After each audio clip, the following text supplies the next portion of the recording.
আসসালামু আলাইকুম। আমরা যে গাছটার পিছনে বসে আছি খুব ঐতিহ্যবাহী গাছ।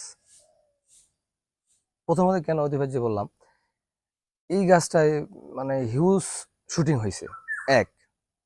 দ্বিতীয়ত মূল ঐতিহ্যবাহী এখানে কেন বললাম, এই পিছে যে দেখা যাচ্ছে আমাদের সোহেল ভাই হয়তো বা এখানকার ভক্ত, এই জন্য সে আজকে আসছে। এই যে পিছনে যে লাল সুতাগুলো দেখতেছেন বা কাপড় দেখতেছেন, আহ মানত করতে এরকম একটা।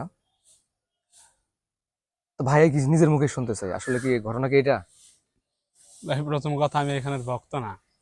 আমি শুধু এই গাছের না, আমি কোনো গাছেরই ভক্ত না। আমি কেন ভাই? একমাত্র আমি এই এই একমাত্র পিছে এই পিছে যে লাল সুতাগুলো আমরা বাঁধা দেখতেছি, এটার কারণ কি? এটা হয়তো কারো কারো কারো বিশ্বাস থেকে সে বাঁধতে পারে, অনেক কারণ থাকতে পারে। এগুলা মূল কারণ তো আসলে জানা নাই, না জানে কোনো কিছু বলাও ঠিক হবে না। ও আচ্ছা আচ্ছা। অনেকের অনেক ধরনের বিশ্বাস থাকে, ঠিক আছে। ও, বিশ্বাসের ক্ষেত্রে সেগুলো এগুলা হয়তো বা বাধা গো। হ্যাঁ, ধর্মীয় বিশ্বাস, সামাজিক বিশ্বাস এগুলা থাকে মানুষের। ওইখান থেকে মানুষে বান্ধে, যার যার বিশ্বাসে শেষে চলে ও এখানে তো।